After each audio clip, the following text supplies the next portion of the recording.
conflict for a while. Okay.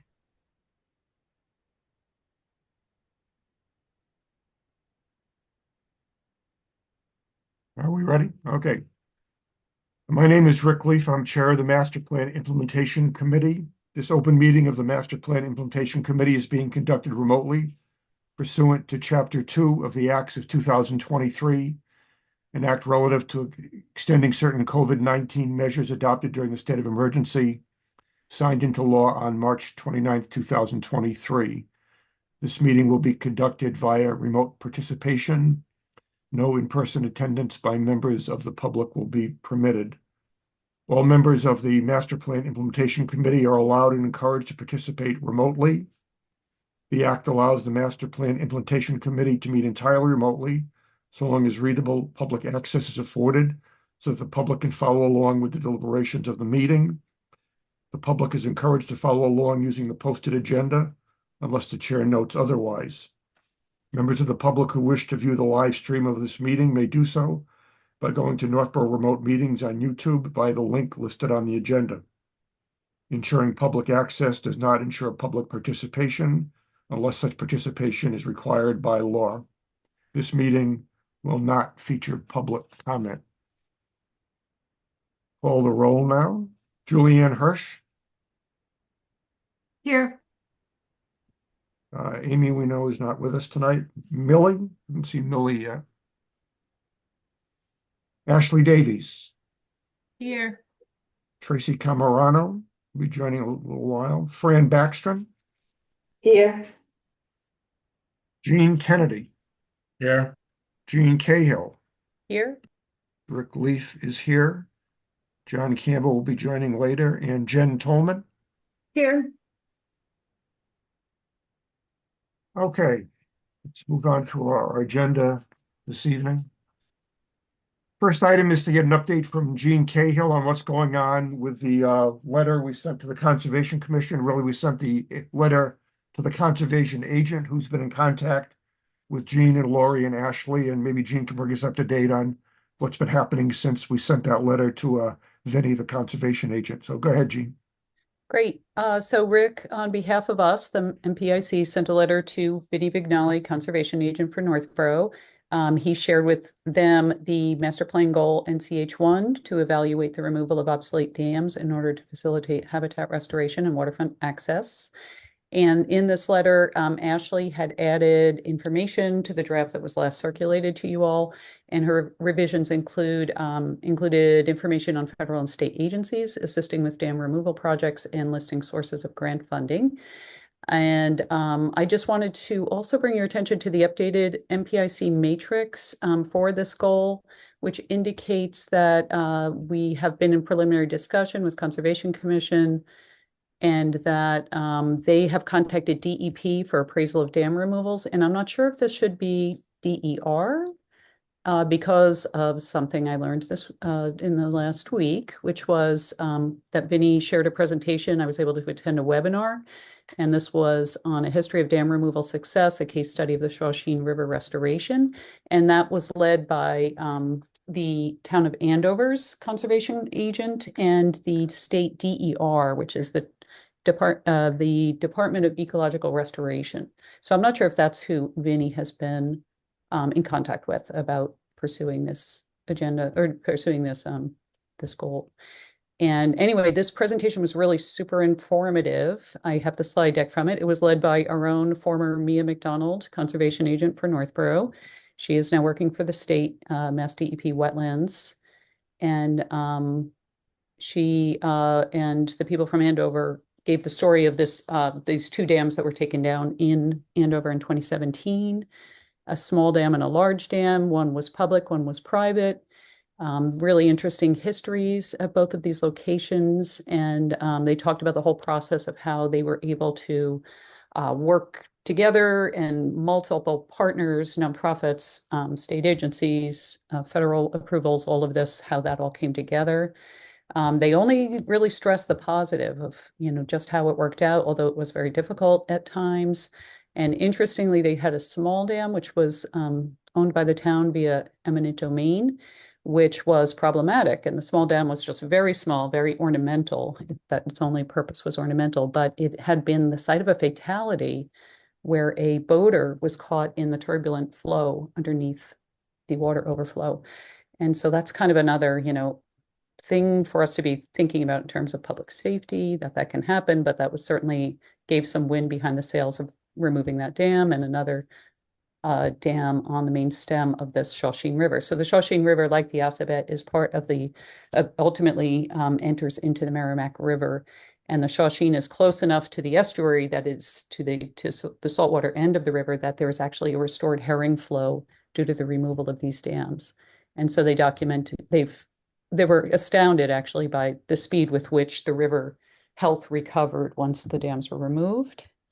And they gave more information I won't cover, but one other thing that came up this week was at a Northborough Rotary meeting, we had a presentation by the American Red Cross Central Massachusetts Disaster Preparedness Manager, and he mentioned dams as a particular threat that is unique. It is one that Central Mass has in its potential disaster that could strike here. And he cited the Leominster Dam failure. That was a publicly owned, town-owned dam. It had been rated structurally deficient and in poor condition for the past prior 16, 17 years. Nothing was done to improve it. There was no enforcement action around it, but the dam did breach during excessive rainfall in September of last year. And another kind of footnote to that is that Mr. Calvani said that Leominster had been denied FEMA funding in its initial round of seeking disaster relief because the town had not followed through and documented any dam maintenance. So I think those are all just kind of interesting factoids for us to keep in mind as we continue to pursue this project here in Northborough. I haven't heard anything back from Vinnie since then. And I assume, I didn't see that it was on Conservation Commission's last meeting, but I assume it will be coming up in front of the commission when they have time. So I think, that's, was there an email from Vinnie Jean that they weren't able to get to it at the last meeting? So he was moving it to the next one. I thought that Oh, was I the didn't- case. I Maybe didn't not. see that. Oh, maybe I'm thinking of something else. Okay. It wasn't on the last meeting agenda, so maybe it was mentioned. I didn't attend the meeting. Okay, got it. I also wanted to mention that town of Ipswich just voted at their annual town meeting last week to take down the dam in the center of their town. So that'll be a project we can follow as well. It's much larger than the river, through their town is much, much larger, wider. The dam is pretty significant. But it'll be, interesting to see. So I don't know what our process is going forward. Like, we've kind of handed it off to the Conservation Commission. I'm sure Vinnie reports to Lori, so she would probably be able to apprise us of further developments as this dam exploration continues. Yeah, I think that we ought to, as a follow-up item, keep an eye on this and, Lori, to the extent you do have any information about what's going on through Vinnie or the Conservation Commission, you can update us. Same thing, Gene, if you want to sort of keep your eye on the Conservation Commission agendas, see what's coming up there. If you feel, that you want to, provide some input or speak at one of those things, you think there's something our committee ought to be doing, you can sort of let Lori or I know when we can bring this back on an agenda. But if nothing else, maybe in a couple of months, if we hadn't heard anything, we can put a follow-up item on our agenda just to check in with Vinnie, see what's going on. Any questions or comments for Gene before we move on here? Go ahead, Julian. So Jean, do we know who owns our dams? Has that been established yet? You're on mute. Both of our main stem dams in the downtown area are privately owned, but we do not, I haven't looked into ownership, and I don't know, I assume that can be complicated in some cases. Who owns the land, who owns the actual dam may not be the person who owns the adjacent land. So that would be the quest of whoever takes responsibility for moving this forward. So, I mean, uh, not that you would name names, but just because it was mentioned a while back that we might not even know who, if they might be privately owned, but it'll be difficult to find out who owns them, and they might not even know they own them. Right. It's There's my I mean, understanding that all of the dams are privately owned, which really makes it difficult. So in order to remove the dams, they would first have to be taken by the town by eminent domain. So I'm not sure what the appetite is for that, other than also another possibility is to advocate for grant money that could potentially pay to remove the dams. Because the average person doesn't really have the financing to be able to afford to remove a dam. It's also, they bear the liability and they're supposed to be insured and they're supposed to be maintained. And one of the things I didn't go into was that whole jurisdictional issue. But it really is in the property owner's interest to remove the obsolete dam because otherwise they could be subject to loss of life suits, loss of property. In the case of Leominster, it blew out, house foundations. People didn't have flood insurance. And so it's in their case and in other cases, private dam owners have been located or have been approached and have been really willing to work on the removal. So that was the case for the higher of the two dams at the Shawshene River. It was an assisted living facility, and they were gung ho to work on the removal. yeah, it's and pretty save common money in for the long them. term. It's pretty common for them to be privately owned, and an organization like ORS would be the ones that would oversee the removal and get the grant funding, and it wouldn't have to be taken by the town. If the town wanted to be in control of the project, yes, but as a partner, it could, could be that ORS is in charge, and they just work in conjunction with the owner, who is probably usually going to be happy to have it removed unless they have some hydropower income, which I don't think any of these dams are hydropower.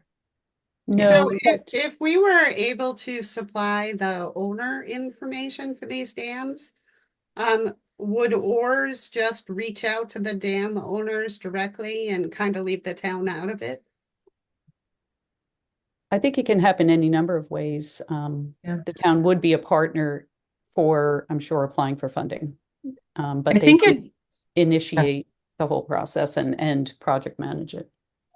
So ORS worked with Berlin recently, or is working with them right now on a privately owned dam removal, right close to the town line up on Whitney Street. So I'd be curious to see how that process is going. We could probably talk to ORS about how they went about that. Because I know the town has had some involvement, but I'm not sure to what extent. Yeah, and I'm happy to, do some legwork on this to help, fill in gaps, especially with, an outside agency, an outside nonprofit like that. So Lori, I guess I leave it to you and Vinny to kind of give your, at least, give your views and help us, take this to the next step. So I don't want to step on any toes by, making dam removal a master plan initiated process if it really isn't in our committee's lookout to do that.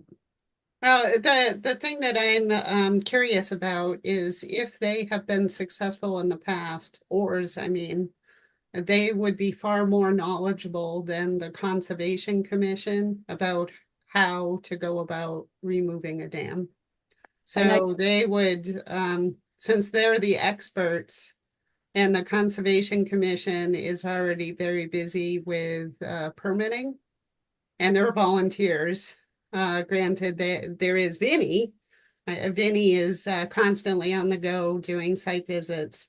So if they have the capability of doing it, we're happy to provide the ownership information, assuming we can find it. And then I'd say, ORS just go at it and let us know what they need from us. So I can talk to them if you all, think that's appropriate. I can call ORS and initiate that discussion. I guess my only question would be, to what extent does the town need to authorize this work to go forward, even if the town ends up not doing it? Does either the Conservation Commission or the Select Board or both of them have to authorize that a project be started to do dam removal on the Assabet River? And then from there, the decisions are made as to who are the people that actually go ahead and do the work. So my only question would be, before we get too far down the road with oars, I'm not sure who this goes to, whether, Lori, this is something you can discuss with Tim or with the select board or with Vinny, but do we need, we did our job in terms of bringing this forward. I don't think that we have the authority to actually authorize oars to go in there and remove dams. So my question would be, what's the next step? Because have the these are town authorize privately it? owned dams, then this would really be between the property owners, so the dam owners and oars. So the problem is that the Conservation Commission can't order these dams to be removed. The town doesn't own these dams. Eventually, of course, there would have to be a design for the removal of the dam, and then that would have to be permitted by the Conservation Commission. But we're not even to that point, because right now we don't know if the dam owners are interested in removing the dams. Well, let me phrase the So question differently. that's step number one. Let me Approach phrase the the, question. Let me phrase the question differently then. Supposing a private dam owner decides they want to remove their dam, do they have to get some authorization from the town, either the Conservation Commission or the Select Board, to go ahead and do that? If we just find out someday that one private dam owner got in touch with oars and, unbeknownst to us, one of the dams on the Assabet River disappeared and we knew nothing about it? no, the Conservation Commission would have to approve the dam removal. So one way. So the first step is to contact, in my opinion, I have never been involved with a dam removal. But I would think that the first step would be to approach the property owners to see if they're interested in removing the dam. So that's step number one. Step number two is to get the funding to design the removal of the dam. And then step three is permit the dam removal, and step four is actually remove the dam. So, right now, of course, the Conservation Commission has I don't know about the individual members, but they don't have any experience with the dam removal.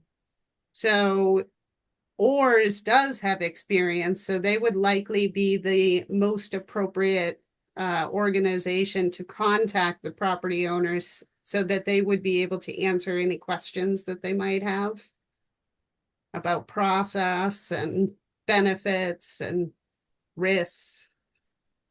So I think that if we're interested in moving the project forward, having an expert on hand is probably key, like oars.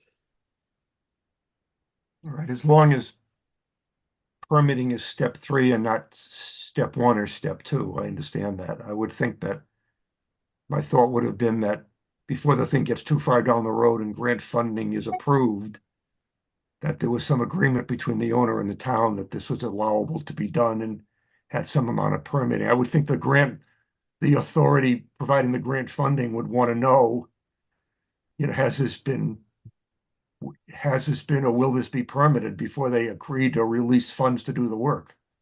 The Conservation Commission is the approval authority, so they're not the design authority. I understand So that. the Conservation Commission is going to be looking to the dam owner. They're going to say, hey, you want to remove a dam? How are you going to do it? What are the risks? What's the design? So they're going to be asking all the questions. So the town doesn't typically provide that answer.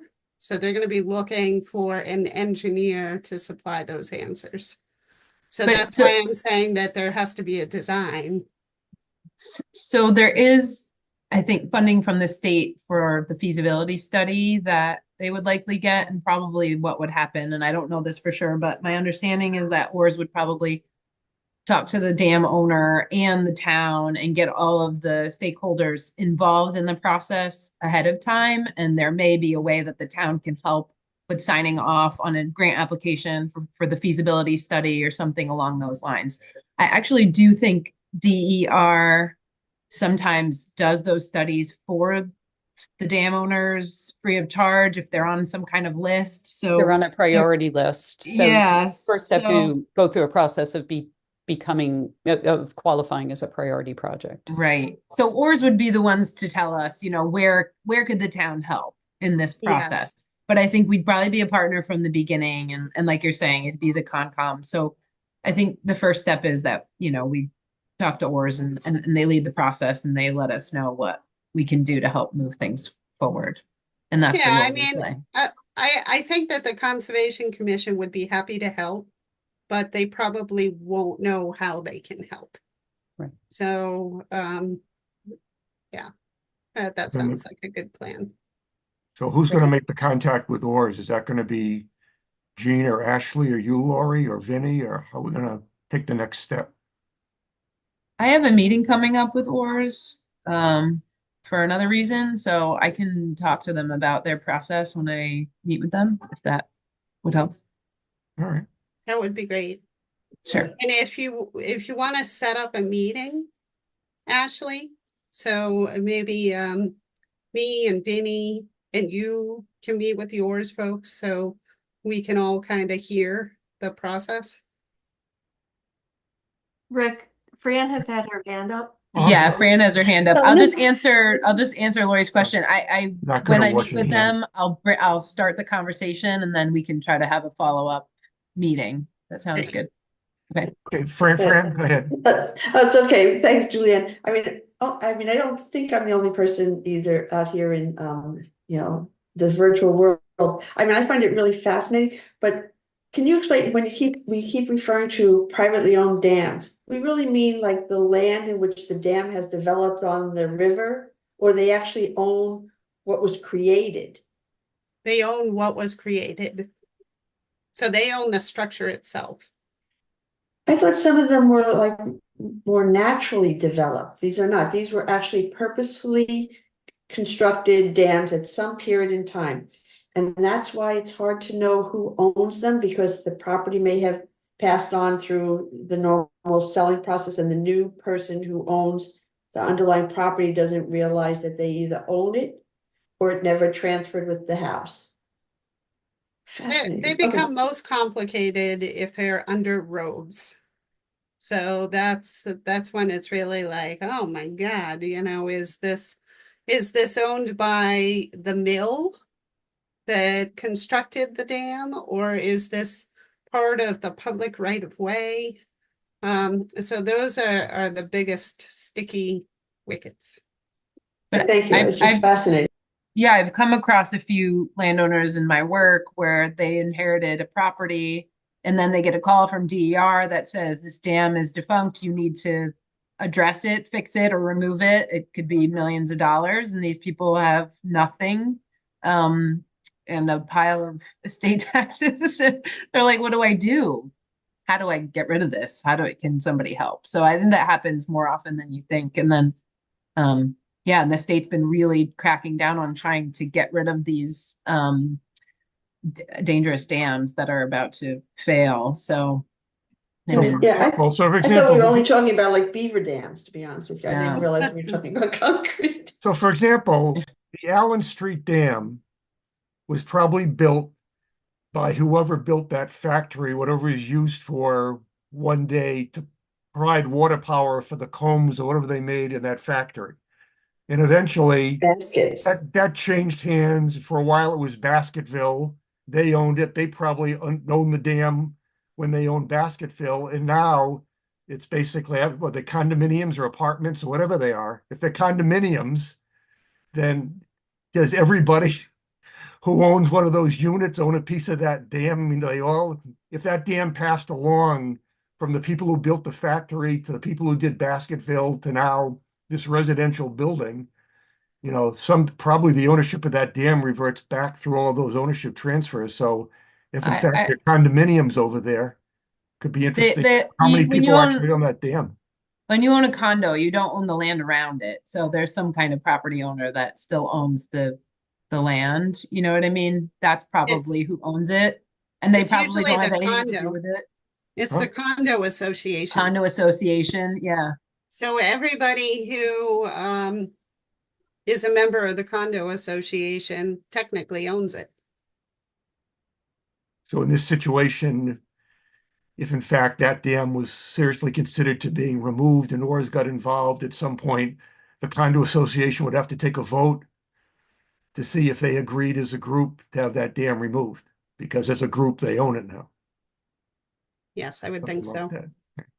Okay, well, I think we've sort of covered this enough. I think at this point, you know, Ashley, if you're going to go ahead and set up this meeting, it might make sense to bring this back on the next month's agenda, just get an update as to what's going on in the last month, if anything, about this kind of thing. I Can think I we've just all say learned a one lot more. Go ahead, Julie. before we end this topic, back to your point, Rick, of, you know, where do we start and who starts this whole thing? I think as we're working with ORS, simultaneously, we have to figure out who owns these dams, because we're going to get nowhere until we get that information. And it sounds like this might be a really complicated deed or whatever it is. And so would that be the tax assessor? Who would know who owns? Who can? Well, in some cases, it might be fairly obvious. But where I'm not sure of all these locations. If a dam is located over by a road crossing, that could be complicated. So yeah, I guess we just have to see how obvious it is and then reach out to the assessors. Of course, they have the deed information. I regularly go on the registry of deeds and look. So yeah, that it shouldn't be too difficult to find out. If it is muddy, then that will likely not be our starting project.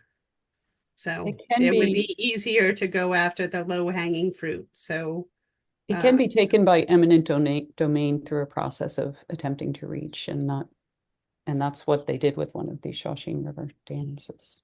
yeah.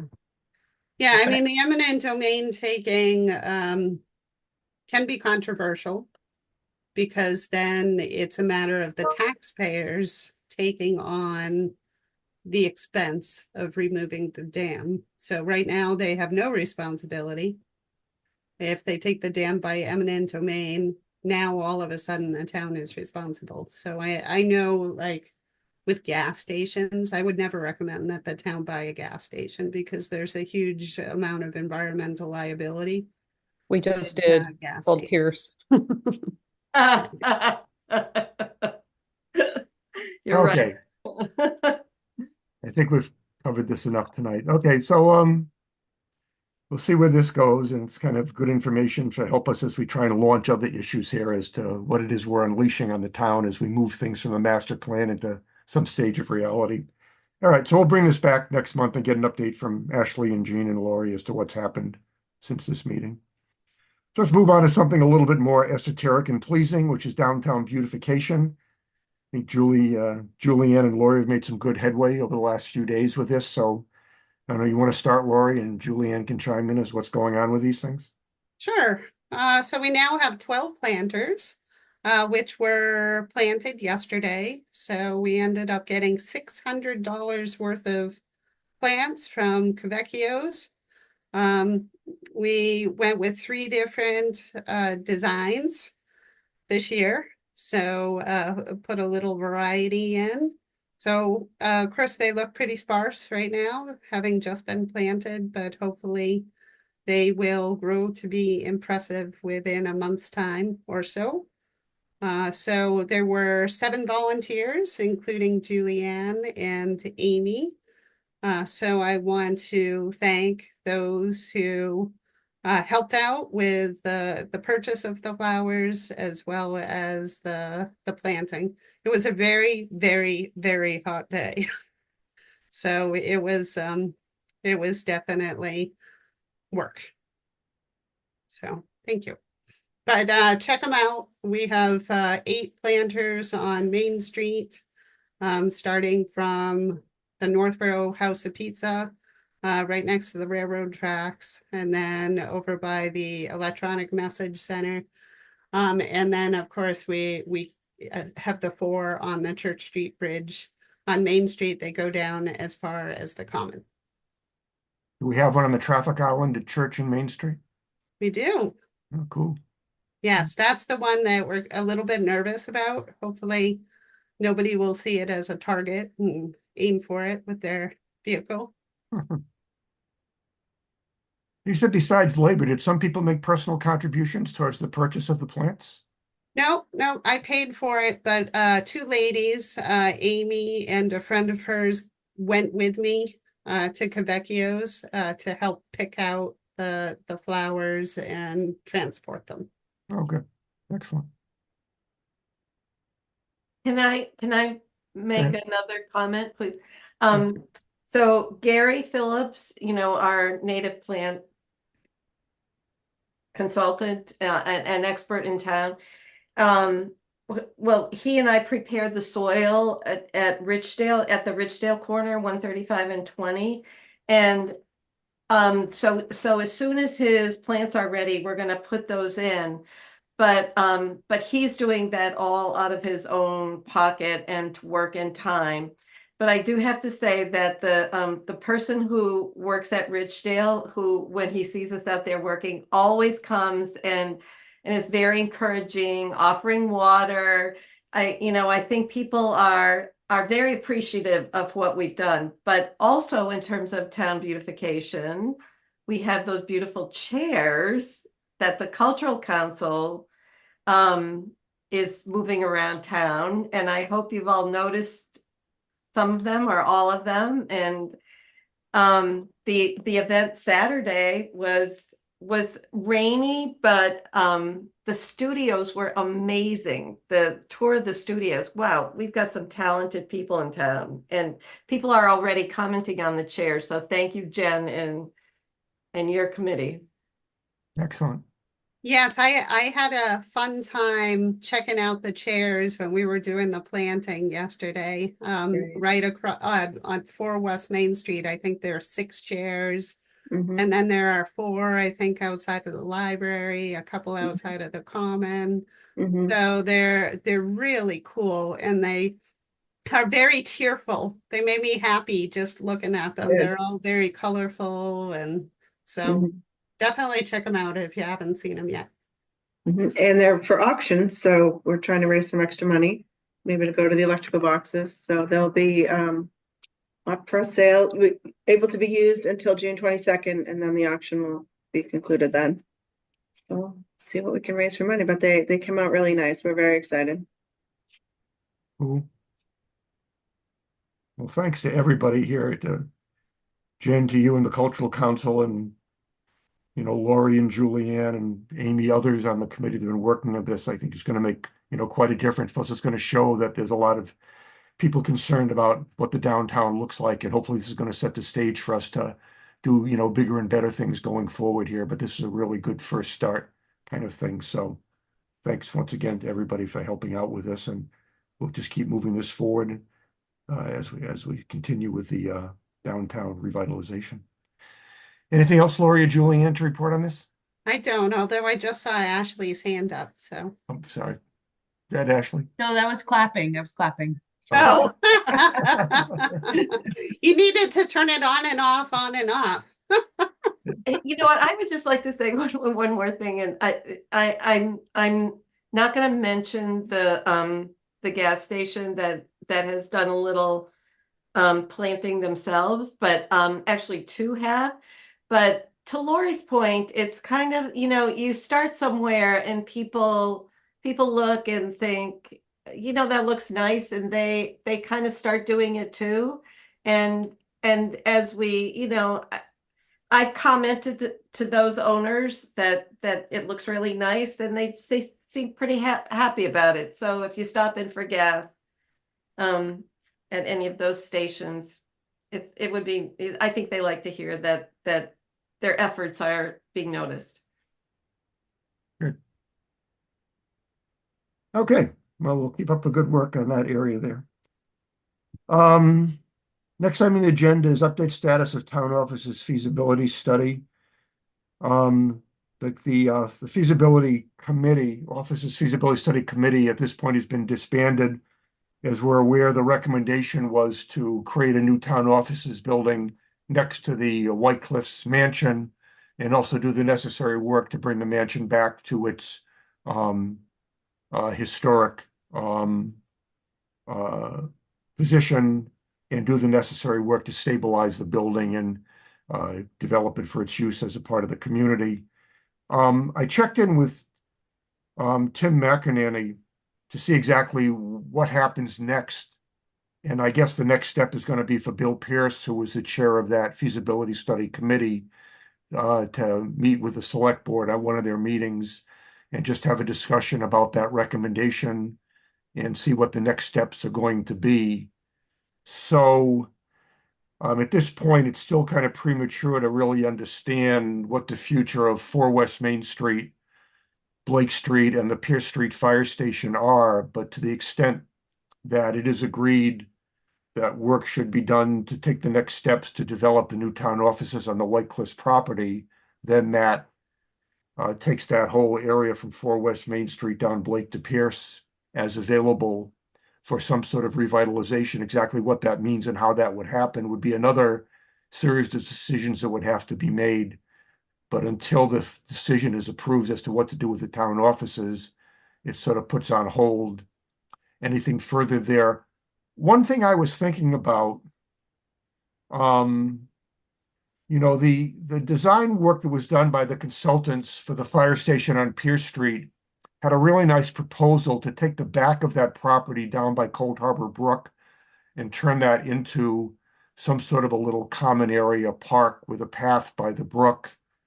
And, their vision was some sort of a restaurant in the old fire station, which would, have seating and overlook all of that in the back there. So it'd be a combination of a public park, a small public park kind of space, along with some sort of a brew pub or restaurant or something. And I was thinking, would it make sense as we start to think about that property for the town, if they are going to issue an RFP at some point for someone to purchase or lease that property, to carve off the back part down by the brook and keep that as town property and sort of think about how we might want to develop that ourselves as a little pocket park, as opposed to trust if we sold all of the property that the developer would sort of see that vision and do something down there. So we might want to talk about, as we think more seriously about the fire station on Pierce Street, would the town want to retain ownership of the back part of the land and sort of develop that into a little park that would then, butt up against what we would then either lease or sell off as far as the fire station goes. So nothing we have to decide tonight, but just something I was thinking about that would give us the ability to at least implement some of the vision of what that property could look like, because I was always very enthused about, opening up that area of the land back behind the fire station as some sort of a public use, area. So just something I was thinking about. Good, Laurie. So if the town does decide to sell that property, then they can write up the RFP in such a way that potential buyers would have to submit their development proposals, and they can specify in the RFP what they would like to see for the brook. One of the challenges is the parcel. Of course, I don't know the size off the top of my head, but it isn't a very large parcel. And of course, we don't want to make it impossible for somebody to do something with the parcel by making the parcel too small. The minimum lot size is 4,000 square feet. However, the building itself is relatively large and they would need to have some sort of parking in order to make it viable, but definitely something we can talk about down the road. See what happens at town meeting, see if the fire department gets the funding that they need for their new fire station. But it's definitely something that we should carefully consider when the time comes to put together that RFP. Yeah. I think another thing that was extensively discussed was the idea of the Parks and Rec department being housed there in the future. Just, I mean, obviously any town offices at White Cliffs would be large enough to house them, but but I guess it's common practice for Parks and Rec departments to be housed in their own location with facilities for activities. And so I think with the high ceilings and the bays, it seemed like a really perfect spot for a Parks and Rec department. So that's something that could be a possibility in the future. And if they were to be housed there, then the backland could be, you know, open for outdoor recreation. And also I think when we were doing the downtown plan, I think I remember the consultants drew up something that had a trail along the brook that came to that spot. And so maybe it's something for the open space committee to think about trail easements along the backs of those properties there, you know, with the thought that someday that might be a park of some sort. Yeah, I would agree. It would be nice if this, and even if we granted, so there could be a way to walk from the bridge on Church Street across the brook, down along the brook, and maybe continue that behind the properties and end up all the way down on Hudson Street and connect into something going down there. So that's all something we could look into. So I assume, once again, Lori, that the project to do the Blake Street kind of redesign along with the public parking on Pierce, that's continually on hold right now?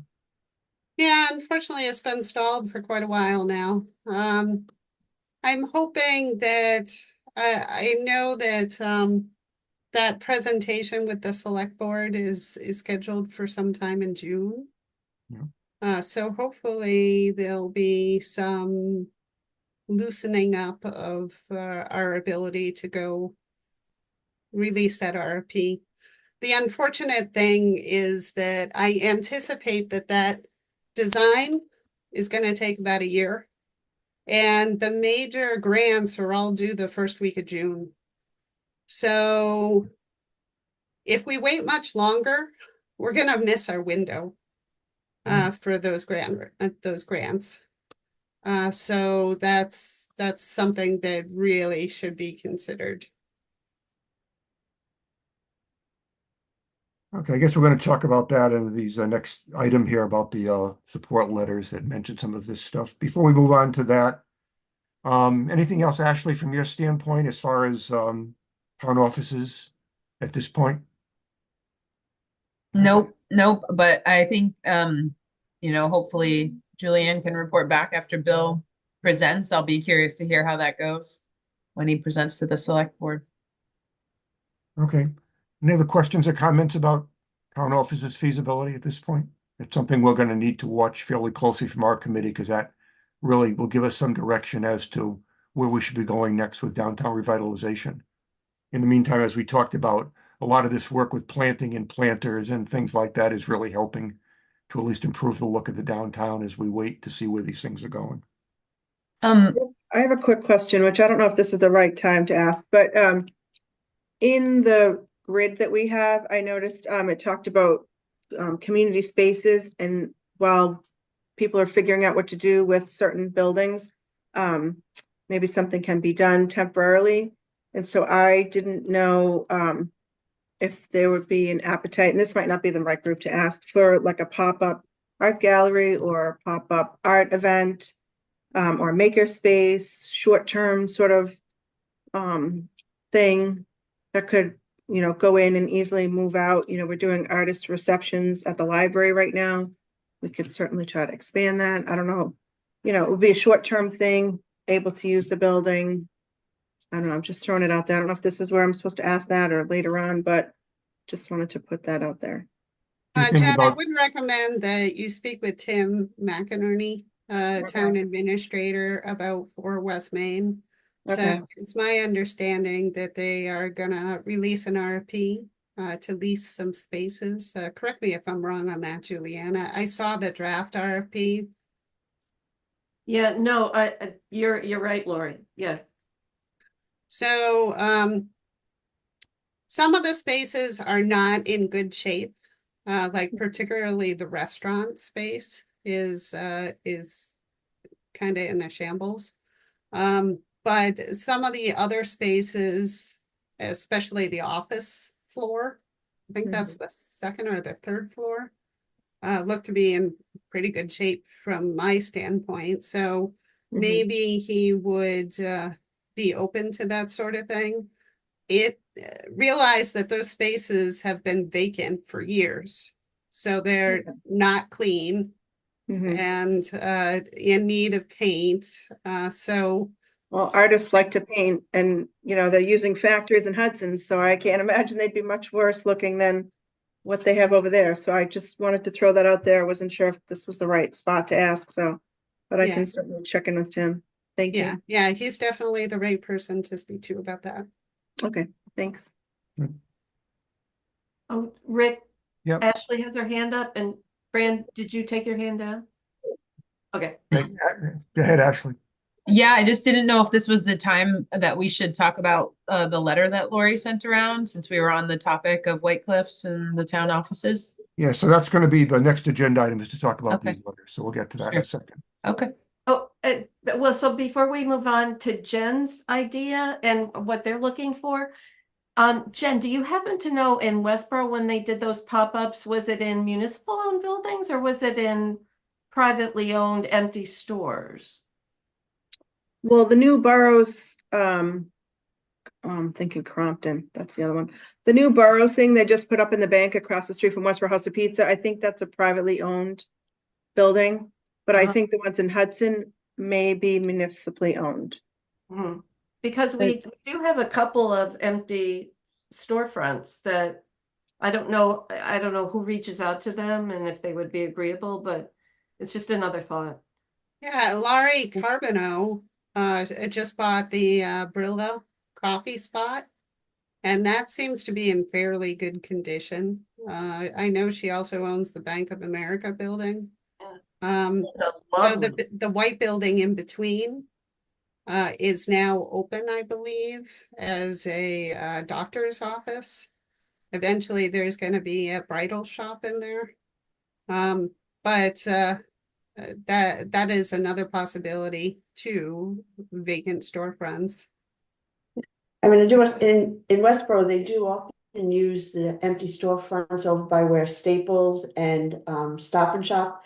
I've often seen them have just random pop-up programs and stuff. I would have to say for West Main Street, I mean, if the town is going to allow the public in there, does the elevator work? Is it ADA accessible? Do the bathrooms work? I think, I mean, obviously asking Tim, but that sounds like it has a lot of problems before the town would let the public go in there. But the empty storefronts is a great idea.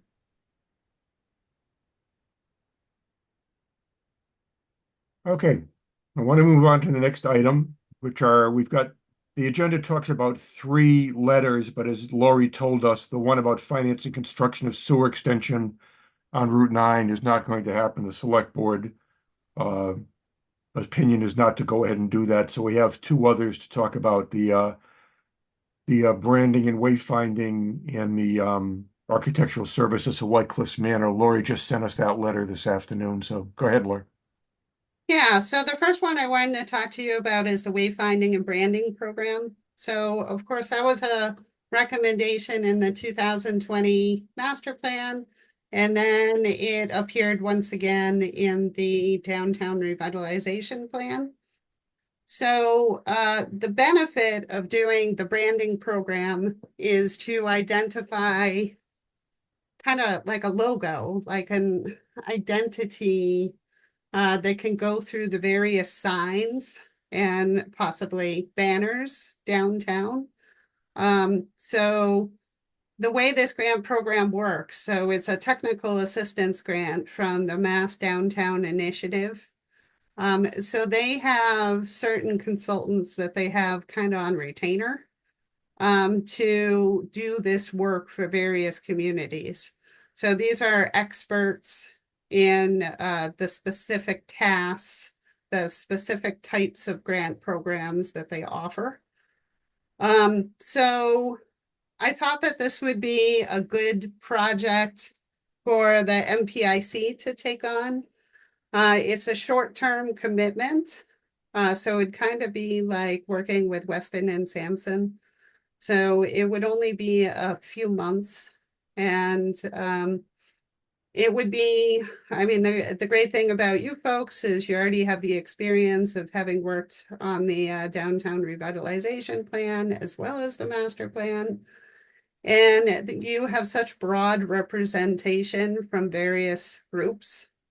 So in case you haven't noticed, I'm kind of adverse to continuously creating new committees. It ends up being really difficult for staff to work with so many different committees. So I like to utilize the same committees to do various tasks. So I think that this would be a good one for you folks to take on. So the consultant would come in, we would finalize the scope of work with them, and then they would offer various designs, different hierarchy of signs. We would discuss, we'd probably do a walking tour of the downtown. We would discuss key sites that we think should be identified with wayfinding signage.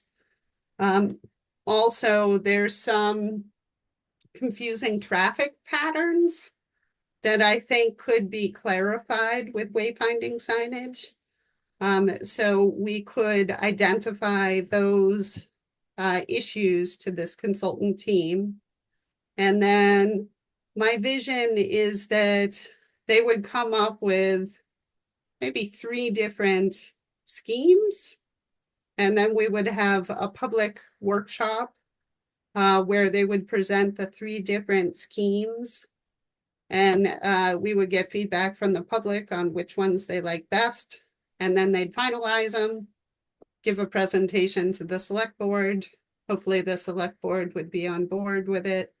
And then as part of the phase 1 downtown revitalization construction project, I would like to include some of these design elements into that design.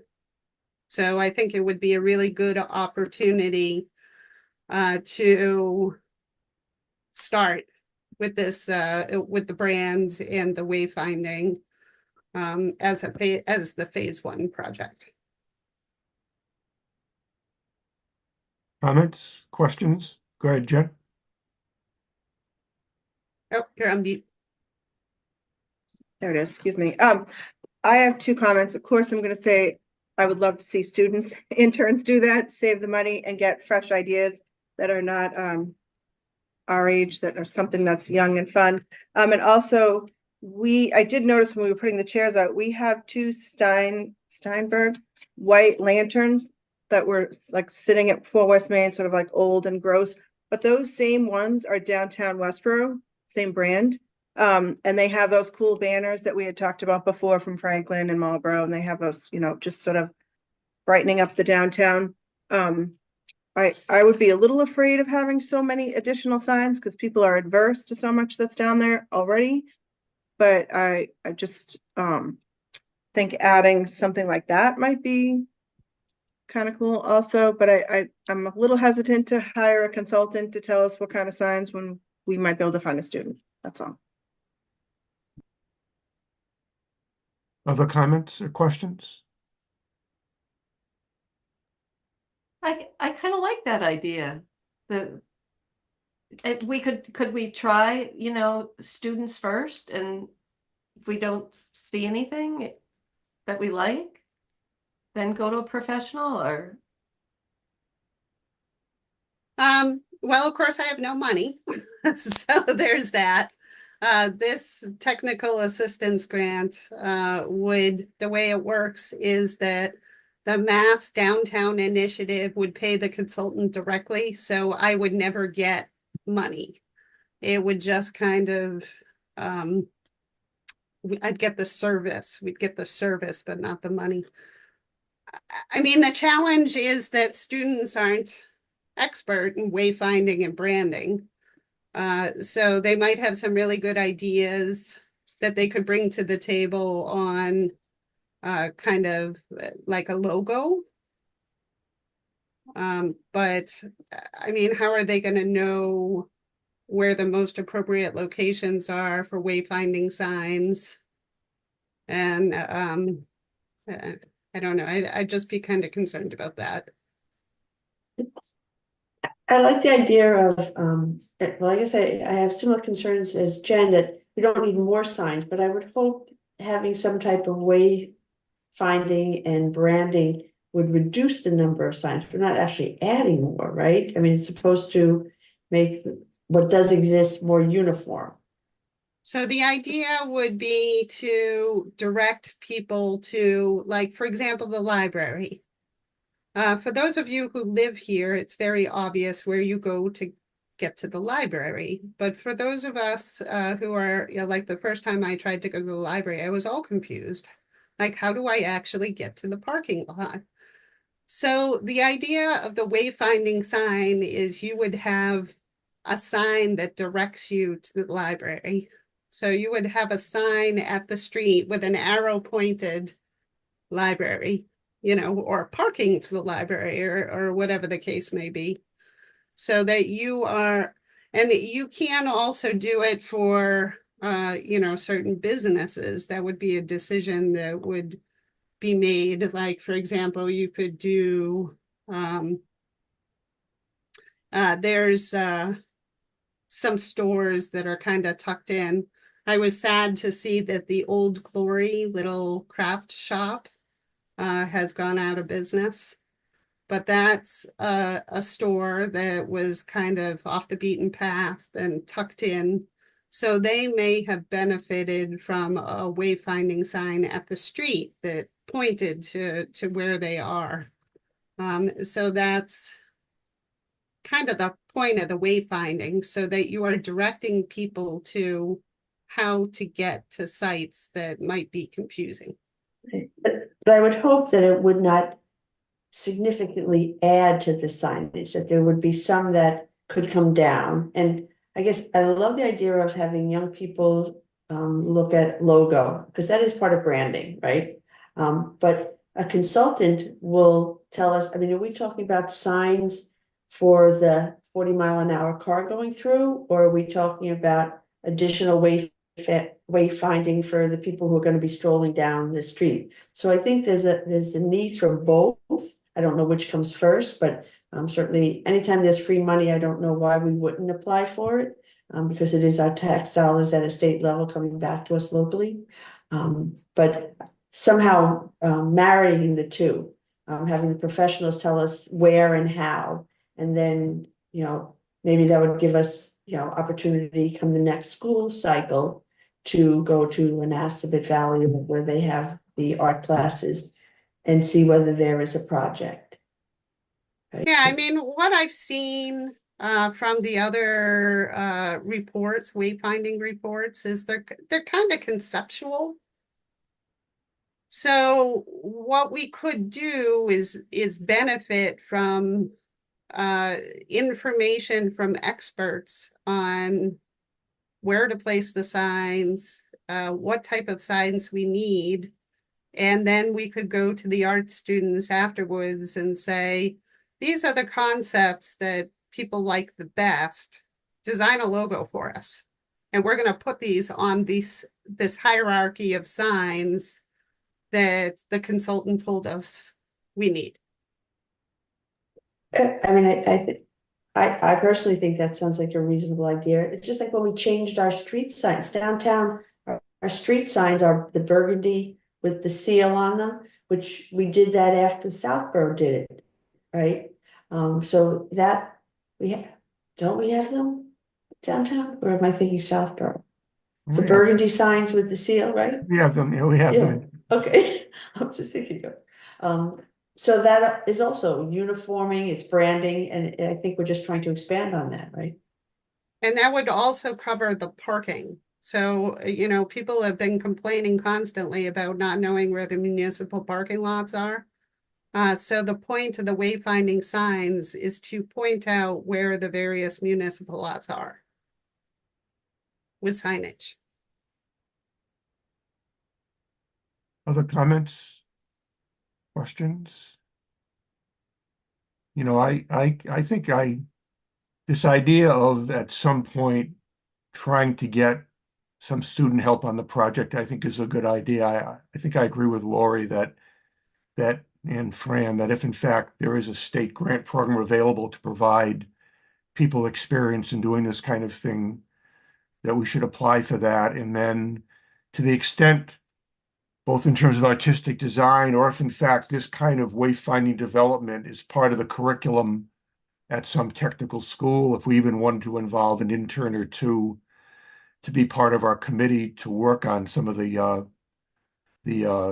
wayfinding thing, we could include that as part of the project. But I think having the project driven by some professional firm that's done this kind of work in other towns would seem to make the most sense, especially if in fact there's a grant availability for it. So maybe we can, if people are agreeable, you know, we can start by applying for this particular grant and then talk about how we could attach some sort of intern help to it along the way kind of thing, because I think there could be a good way to combine the two together and get the benefit of both professional experience and some of the new kind of outlook on things, benefit from both. I think it's probably what we need to do is the idea here is this is going to go out from our committee under my name. So we need to get agreement for the committee if we actually want to send this letter, and these things need to go out fairly soon. So is there any discussion or questions before I call for a vote on whether we agree for this committee to send this letter or not? Any other questions or comments? Hearing none, then I'm going to call the roll here and just indicate whether you're in agreement or opposed to sending the letter, and we can take it from here. So then we'll move on to the next letter after we do this one. So Julianne, Yes, aye. Ashley, Aye. Tracy, Aye. Fran, Gene Kennedy, Aye. Gene Cahill. Abstain. Okay, Rick Leaf would vote aye, and Jen Tolman. Aye. Okay, so we have all in favor and one abstention. Do I need to physically sign that letter, Lori, or not? If you would, one possibility is you could just print it, sign it, and then just email it back to me. I'll scan it to you. Okay, I could do that. Yeah, if it's gonna be too hard for you to come to the town hall, So when do you need to get this in the mail by? next week. So it's due on June 5th. But I would like to submit a couple of days in advance, because anything that will go wrong, could go wrong, will go wrong mentality. So I never like to leave things to the last minute. I suppose I can come in Tuesday morning and sign it. Would that work? That would be fabulous. Okay, let's move on to the second letter, which has to do with the work at the White Cliffs. You want to go into that one, Laura? Sure. So this is the underutilized properties grant. So there are two aspects to that grant program. It's a mass development grant program. One aspect covers pre-development work. So essentially design, surveys and the like. And then the second aspect is construction. So what I would like to do is hire an architectural firm to do the services necessary to prepare the construction documents to demolish the 1960s additions and then button up the building in a temporary way that will last approximately 5 years until we figure out what we're going to do with this building. So that would be the phase 1 project. It would take approximately 6 months. We would go out and get 3 quotes. I did already receive a quote from DBVW. They're the firm that did the initial assessment report and feasibility analysis. So they're the ones that are most familiar with the building as it currently exists. So the second phase of the project is the actual financing for the demolition, the buttoning up the building, and also for some environmental mitigation work. So I am interested in applying for that grant round next year. So that would also be due most likely the first week of June. So in the fall, I would like to submit an application to the Community Preservation Committee for approximately $250,000 of historic funds to provide a match. So this grant program doesn't require a match, but they say in the application that it will be much more competitive if we do supply one. So that would enable us to do $1,250,000 worth of work. So once those additions come down, I think we can start working on some of the other issues that the building has. So of course, I'm sure you folks are aware of the extensive mold and mildew problem. Then there's also some issues that we have with lead paint, as well as lead in the grounds around the building. And then there's a fuel storage tank in the basement that needs to come out. So the cost estimate for the environmental work is, I believe, $1.4 million. So there's plenty for us to do. And I think that that would position the building for something to happen. Whether it becomes the future home of the town hall will be that much further ahead. Whether it is sold to a private entity, it would be more attractive to others with some of this work already done. So I don't really see the negative to doing this work. So I'm hoping for your support on this grant application. So to be clear, the letter that we have tonight we're talking about is the one that would provide grant funding to hire an architectural firm to do the design of how this would happen. Yeah. And then based on having that design, there would then be a separate project to actually go ahead and get the financing to do the work. What we're asking for with this is the funding, and this would be 100% covered. The fee of this would be, of the architect would be completely covered by this grant. There'd be no town contribution for this particular phase. That's correct.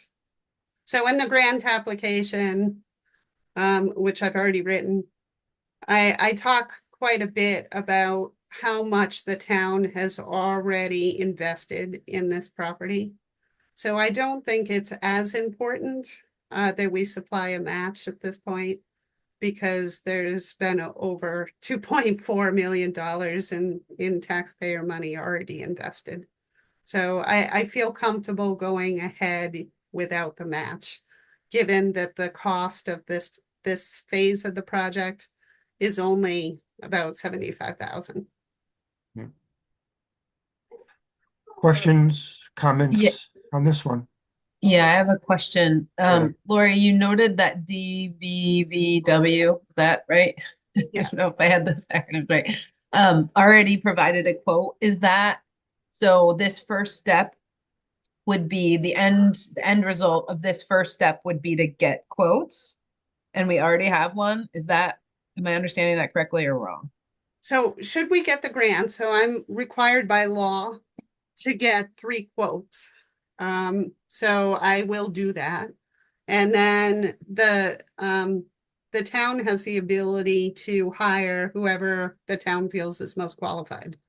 So when it comes to design work, we are not required to go with the lowest bidder. We can go with whoever we want to go with as long as they're qualified. So there's that. So at the end of this project, should we get funding, I'm hoping for actual construction drawings and like specific specifications and bid documents. So the quote from DBVW right now is the cost to create those construction drawings. And then based on those, we would be able to engage somebody to figure out the cost and actually do the construction. Correct. So, Okay. so what they will do is they will create construction. So it'll be bid documents, plans, as well as a cost estimate. So I will take that cost estimate and I will use that cost estimate to apply for construction work. So I already have a cost estimate from Capital Environmental for the environmental mitigation. So that one's all set. So I just need to have them update their cost estimate to reflect the fact that it's a year later. So I just need the cost estimate, and then if we get the grant, we'll have to go out to bid. So this will be a sizable project, and then we would award the contract to the lowest qualified bidder. Got it. Okay. I mean, where I was going with that was wondering if we had enough information in hand to apply for phase 1 and phase 2 at the same time, but it sounds like we don't have that yet. Yeah. No, and also the grant application specifically states that they will fund pre-development or they will fund construction. They will not Okay. fund both. Okay. Got it. Unless I mean, maybe they made an exception once or twice, but they said specifically, do not apply for both. Okay. Got it. Thank you. Other questions or comments? Jen, did you have your hand up? I do. Yeah. So Laura, just so I'm understanding correctly, so this grant money is for the demo and environmental fixing of as much as can get done with the money that comes through the grant. So it'll stop at some point. So Like that's next it might- year's. It might Yes. get the lead and et cetera and mold and mildew, or it's step 1 is demo, zip it up in mold and mildew, and step 2 is lead. Like, is that like a different step or? So like- step 1 is design. So that is what this grant application is for. It's for design only. Design of demo or design of, this is what it could look like after all this is done? It's the design of the demo and the design of the buttoning up the building. So Okay, unfortunately, when they put one of the large additions, so there is a large second floor addition where they removed an entire side of the historic building. mhm, So that entire side will come off where that addition is. So then they have to figure out a way to close up the building to make it weather tight mhm. for that period of time that we're still trying to figure out what we're doing with this building. Mhm. So step 1 this year, design only. Step 2 next year would be environmental mitigation, demolition, and buttoning up the building. So the grant that you apply for by the 1st of June, that money will take care of both step 1 and step 2, or that's No. only the design for step 1? Only step 1. And there's additional grant money that you can go or go after for step 2, right? Yeah, so next year, Okay, so next year in June, we would be able to apply for step 2. okay. I'm just asking how far out the planning is, because, I think I mentioned before, Mass Cultural Council gives like grant money to help fix up buildings with an artisty kind of thing in it, and it was for last year and it's closed and there isn't one so far for this year. So I'm wondering if they do it every other, I don't really know Mass Cultural, if they do it every other year or whatever.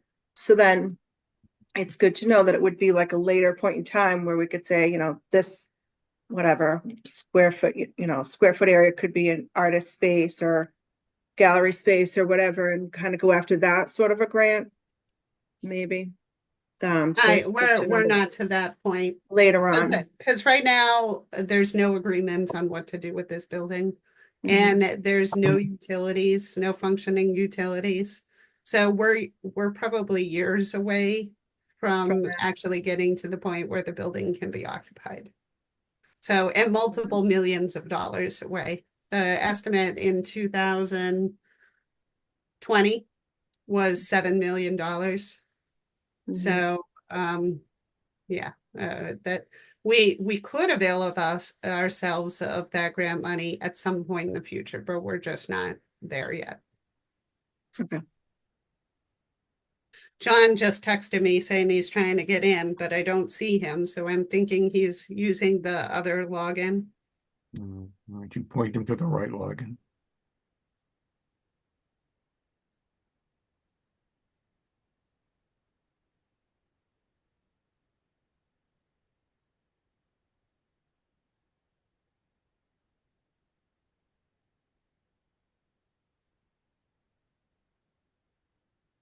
So anyway, So at this point, any other questions or comments for Lori on this particular letter? Once again, the letter is to ask for $75,000 of grant funding to hire an architectural firm to design the work that would need to be done to take the next step of construction mitigation of the building. Hearing none, we can take a roll vote on this also to see if we have approval for our committee to send a letter in support of this. Julianne? Aye. Ashley? Aye. Tracy? Aye. Fran? Right. Gene Kennedy? Aye. Gene Cahill? Hi. Rick Leaf votes aye. Jen? Aye. We have unanimous vote. Is this another one? When I come in on Tuesday, I can sign this one also? awesome. Thank you very much for your support. Okay, well, I think these are two good things to get moving on here, and especially it'd be interesting once this wayfinding branding thing gets going. I think it'll be a good, as you said, a good thing for the committee to sort of stay involved with, kind of thing. And we can sort of talk about as we get down the road here about how and when we might apply some intern help to this also. Okay, next item on the agenda, discussion of Economic Development Coordinator Committee. This sort of comes up from some conversations Julianne and I have had over the past couple of weeks about a lot of things are kind of going on in and around the downtown, and how do we get involved with sort of trying to better manage what's going on with economic development. The 2020 master plan recommended some combination of a staff position to manage this with some committee support. And the downtown revitalization study recommended the town consider hiring an economic development coordinator or manager or something. So that was reinforced in the master plan. So the question now is how aggressively do we move on this, and in what manner do we move on this? Maybe I'll defer to you, Julianne. Maybe you can give us some of your ideas as to what you're thinking about. Well, I think the first thing is that I had, and because many people have commented that where many towns do have economic development committees, and I was kind of thinking that would be the first place to start. Let them, come together and figure out what an economic development person could provide for our town. And so, what is our decision tonight? Do we want to go to the select board and say, we encourage you to develop this committee? Or do we think that hiring a person right off is the best way to go? My question, which is also, is it possible instead of hiring a full-time staff person to hire like an intern or like a consultant for a while, not necessarily a forever job? So those were three things that I had been thinking about. Also, you know, if everyone comments on how lovely Hudson has become over the last several years, they have a BID, Business Improvement District, that I think one person, it's a staff position that one person runs, and they have, you know, they've coordinated it beautifully. So and I look forward to hearing what people think. I don't recommend going with an intern. And the reason why I say that is because I've worked with a number of interns. I was an intern. And when you have an intern, they don't know what they're doing. They're looking for direction from the town. So, you know, when I have an intern, I know that it's a mentoring expedition for me, and that I shouldn't expect a lot of quality output, because mostly what my role is to teach. And then, you know, I would assign them basic tasks to do. So in this circumstance, I think that it's important to have somebody captain the ship. So right now, we don't have an economic development committee. So if we form an economic development committee, then they will be looking for some sort of direction as to what they're supposed to be doing. So if you have an intern who's looking at the economic development committee as the entity who's supposed to be telling the intern what to do, then I think you kind of end up with a fiasco in the end where you're not making any forward momentum. So my recommendation is to hire the staff person first and then hire the committee. Because right now I don't have the staff capability to staff yet another committee. I already have 5. And, you know, this week I had 3 night meetings.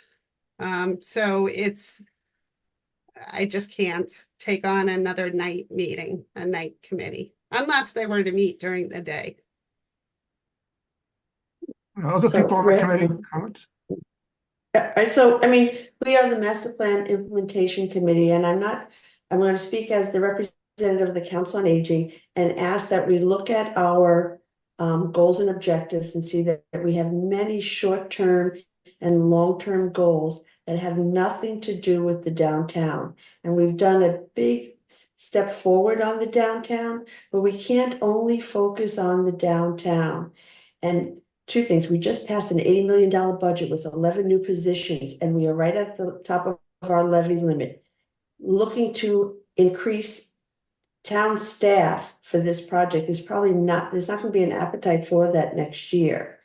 But there are certain steps within the matrix that I think that we need to start expanding on. The economic development of downtown, there's just like so many different pieces. We don't know what land is available. We don't know, we're never going to be Hudson. We don't have the infrastructure. We don't have a lieutenant governor from Northborough who's funneling money into the community to fund these things. I mean, I want to see us talk about affordable alternative housing for seniors or walkability outside of the downtown, sidewalk repair, things like that, to make our older adults have more access to what little we do have before we start creating more. But I feel like I want to move beyond downtown and look at the grid and see who we should be handing these things off to and not continuing to do them ourselves. Okay, thanks. Other comments? I mean, I think we have a lot going on in town right now. There's a lot in flux. There's a lot that was delayed for many years because of a very fiscally conservative town administrator.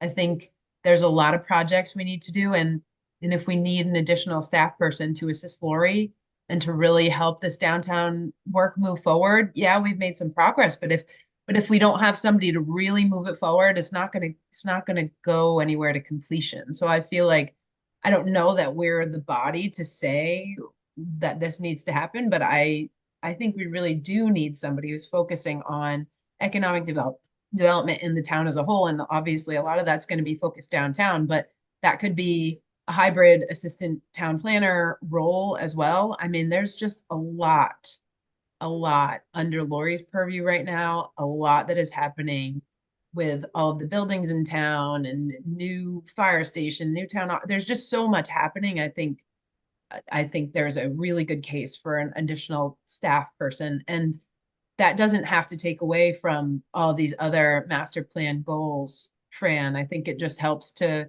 make sure that there's somebody to oversee all the things that we've kind of gotten started. And then we can refocus our attention to, all these other smaller items that we can actually pick off as a committee. I totally agree, and actually, I think you make some really good points on that. I mean, I'm looking at the grid though under economic development. We already said that creating a downtown planning revitalization committee made up of residents, business owners, and representatives of the boards. We have that. It's one of our goals, right? And the implementation leadership is supposed to be the Board of Selectmen and the planning board. So I guess if we're going to look at this, to Julianne's point, it goes handed right back to Julianne as the Board of Selectmen to start working on that. They then have to decide it's a priority for them. To your point, it's not up to us to decide it's a priority. It's up to us to look at the grid that was created and say, who is the leadership, implementation leadership, and do they consider it a high priority? But I do think the funding for a staff position is not something that we can reasonably see in next year's budget. But I think you're right. They don't have to be exclusive of one another, but we are only one committee as well. Other comments? And my feeling is, I think an economic development committee without a staff capability to support it is kind of not going to lead us to any kind of conclusions where we need to be right off the bat. I think there's no doubt that if in fact there was a sufficient staff support to support a group of citizens and kind of took this on and work with a staff person to move economic development, which could be more than just the downtown area itself. There's probably opportunities outside of what we defined as downtown also. So I think to your point, Fran, I think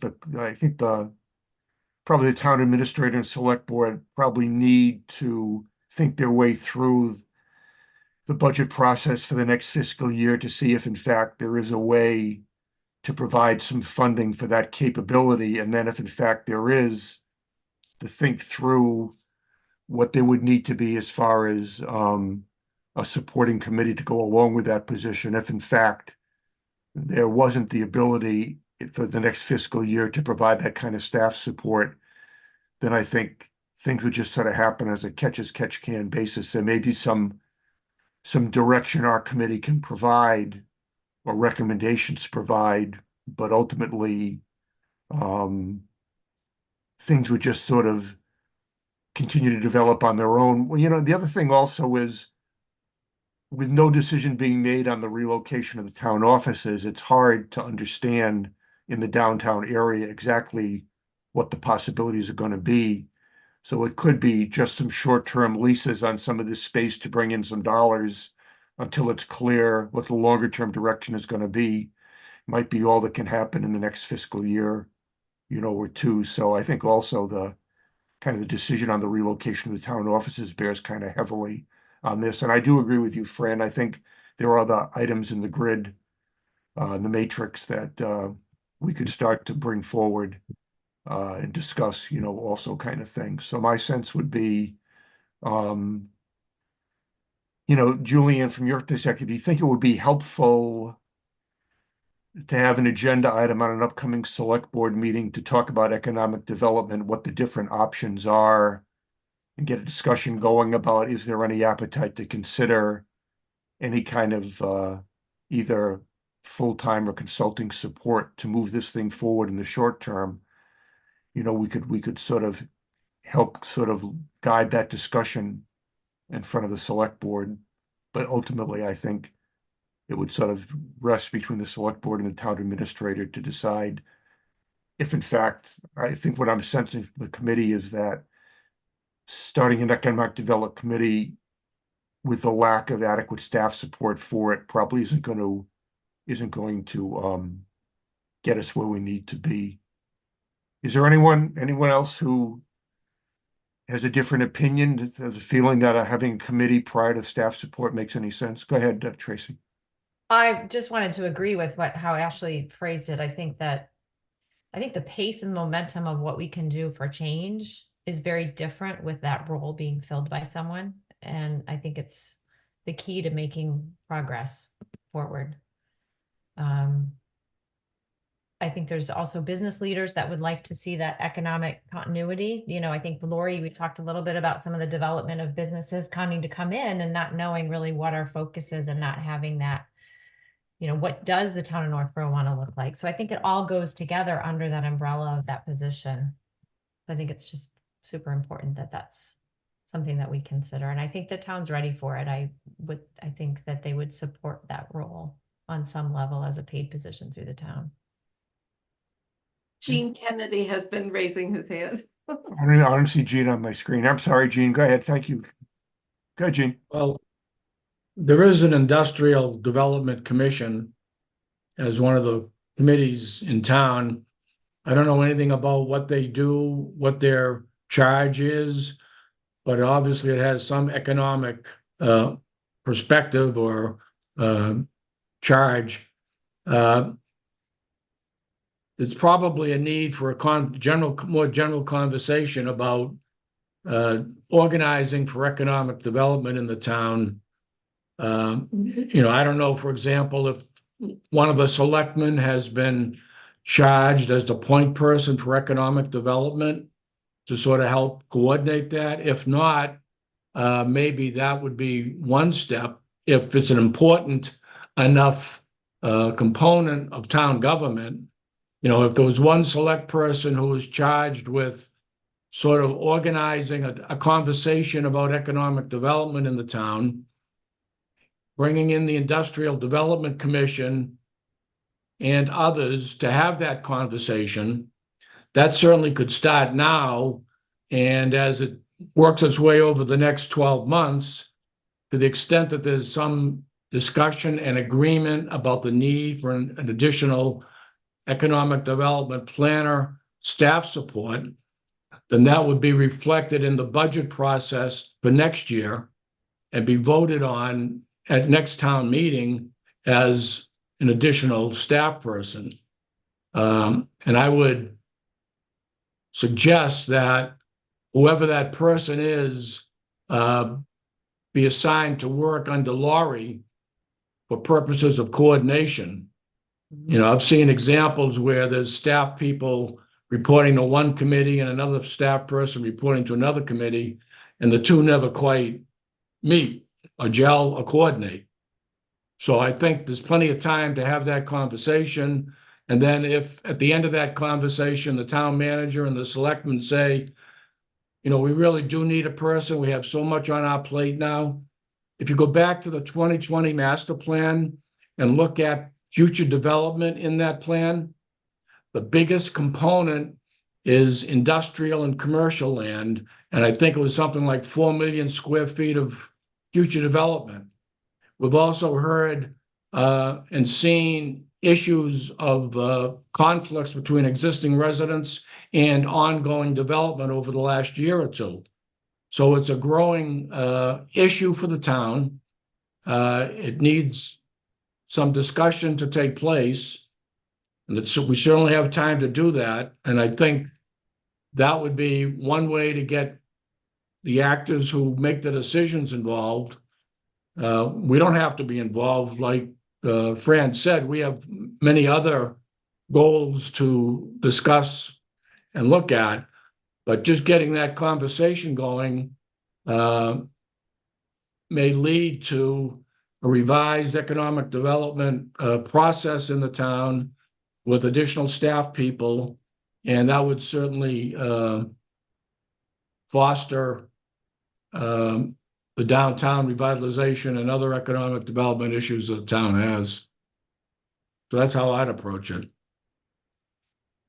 Okay, thanks. Good comments, Gene. Are there any, go ahead, Julianne. So, I worry, I'm worrying the same thing that Fran said about the cost of bringing on another permanent staff person.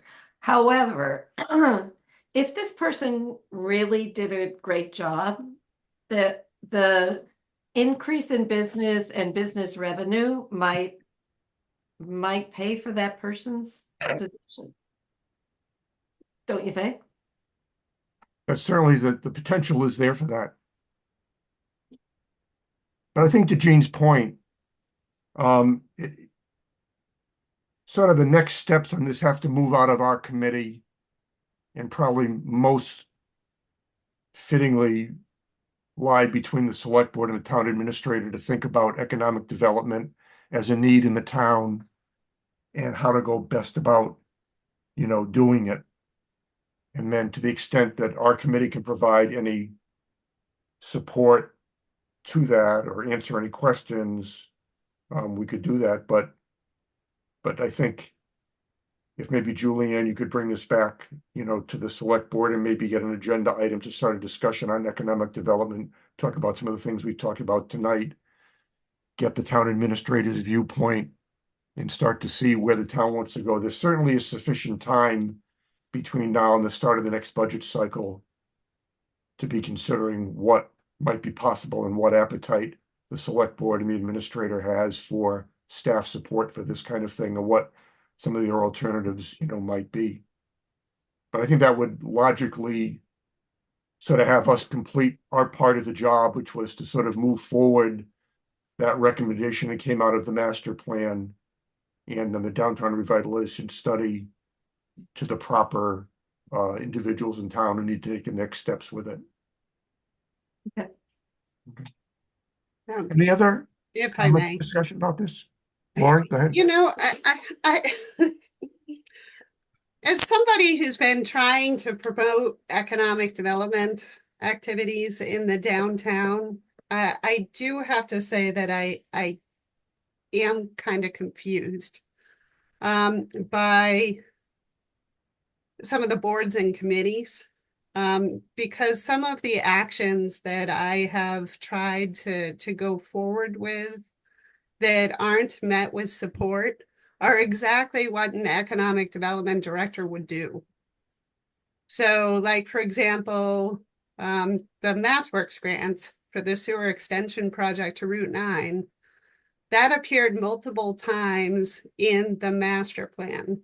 And that is exactly the type of thing that an economic development director would do. So, but it wasn't supported by the select board. So, and then there have been other things like large scale industrial projects that haven't been supported by the land use boards. So there's only so much that a staff person can do when all the decisions are being made by boards that may not be supportive of those actions.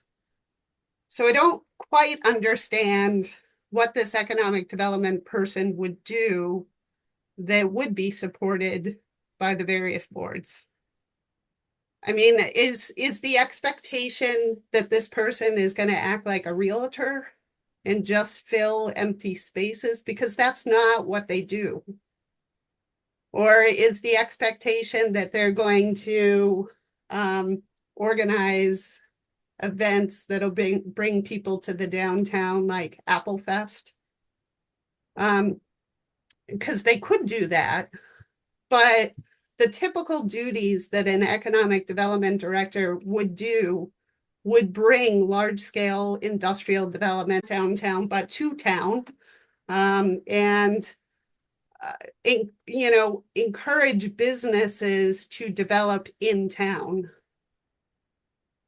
But when we have land use boards that won't approve development of, new construction, I don't know how this person is going to be successful.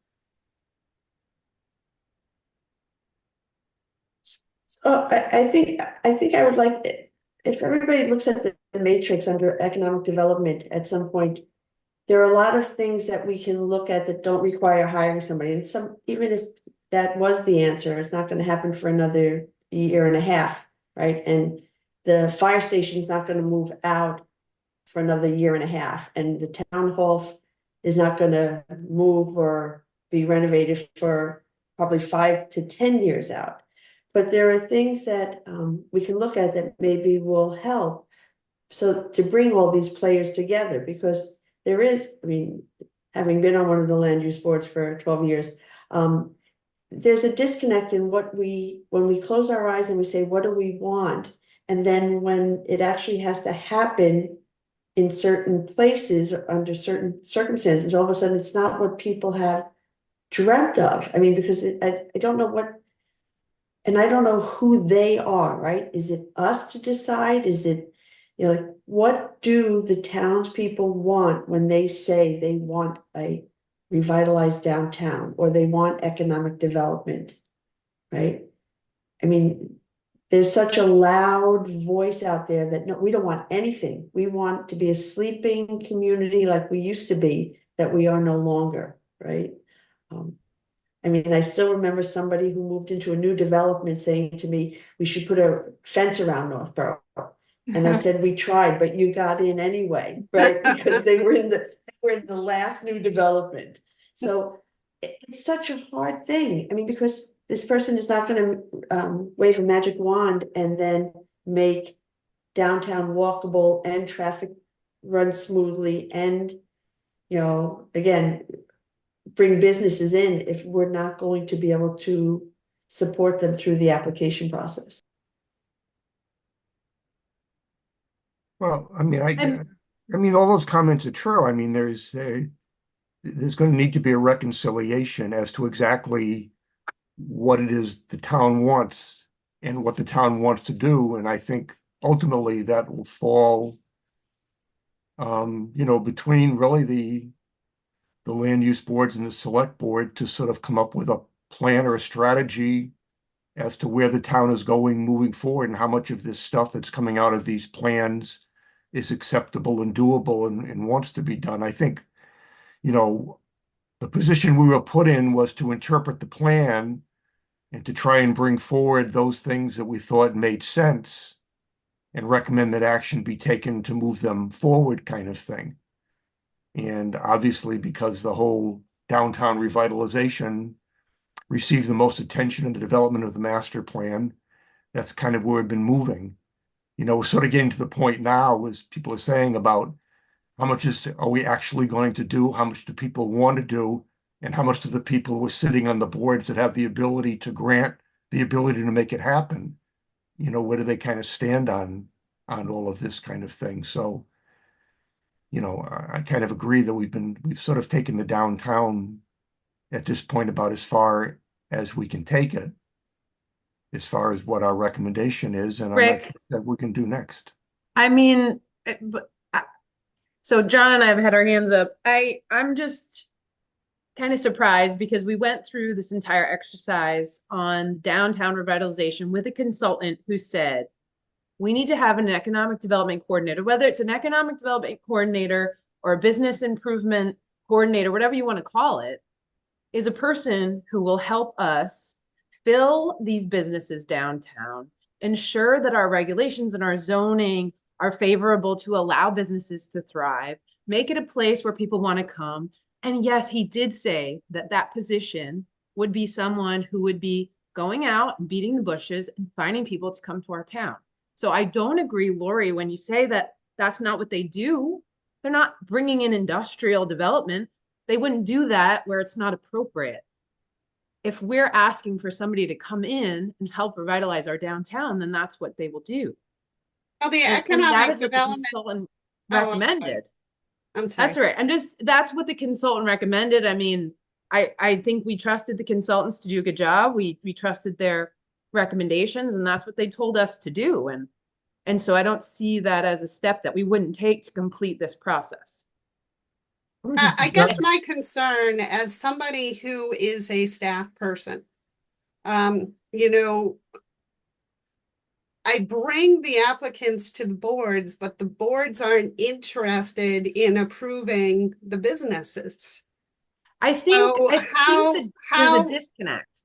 So I- right now, the town has a reputation of not allowing development. So There's a difference between development and taking what we have and making it better. That is what everybody wants to see. That's what we've heard from residents for years and years. We have a downtown that just is lacking. And there are empty businesses. There are multiple gas stations and pizza places. We just want a better downtown. We don't want more buildings. We don't need more buildings. I understand the sewer down to Route 9. Kathy wanted that for a long time. I understand that to sort of bulk up our tax base. But what people want to see is a better downtown. They don't need more industrial. They don't need more buildings, more housing. And I know you say with more people downtown, there'll be more businesses. Sure, to a certain extent. But I think people just want us to focus down there, not more, just better. That's what I have heard. And I think that's the disconnect between what's being approved and what people want to see, or what's not being approved and what people want to see. John, what are your comments, John?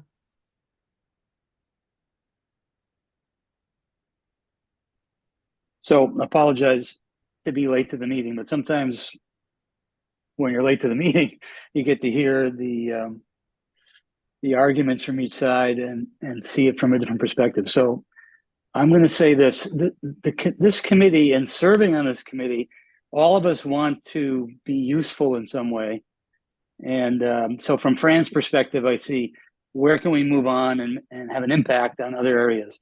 But the number one thing I'm hearing is that our town planner, Lori Connors, who is the number one person to move forward what we might do in downtown development, master plan development, and in this committee, is expressing an issue that has to be brought to the table. Until our select board and our planning board can reach a consensus on what is the direction for town, irrespective of who the members are in those committees, then it's difficult to move forward. It doesn't matter if it's Lori or an economic development person that would come in, who I think she's saying that person would be just as hamstrung with what could be approved and what's not approved. So one role of this committee could be, how do we advocate for a direction that gets all those committees to reach a consensus?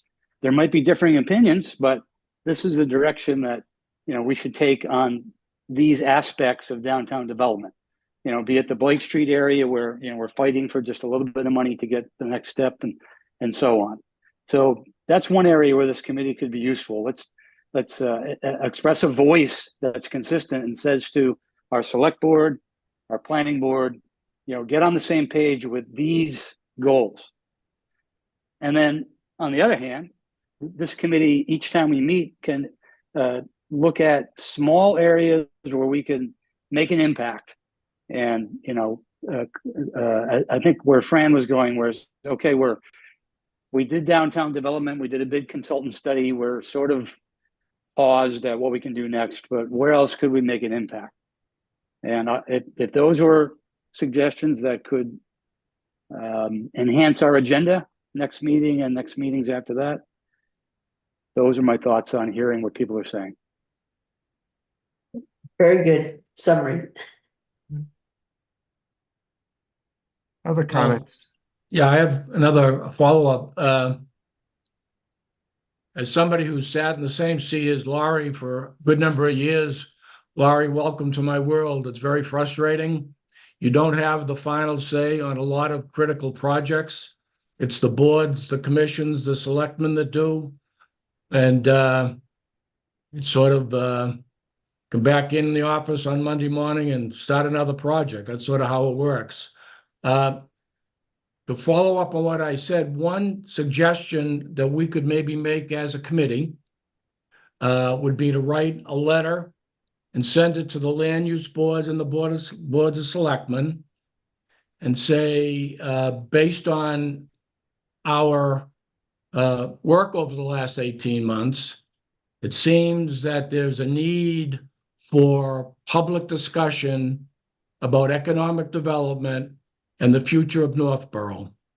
And maybe suggest something like in the fall, a forum on economic development that the selectmen attend, the land use boards attend.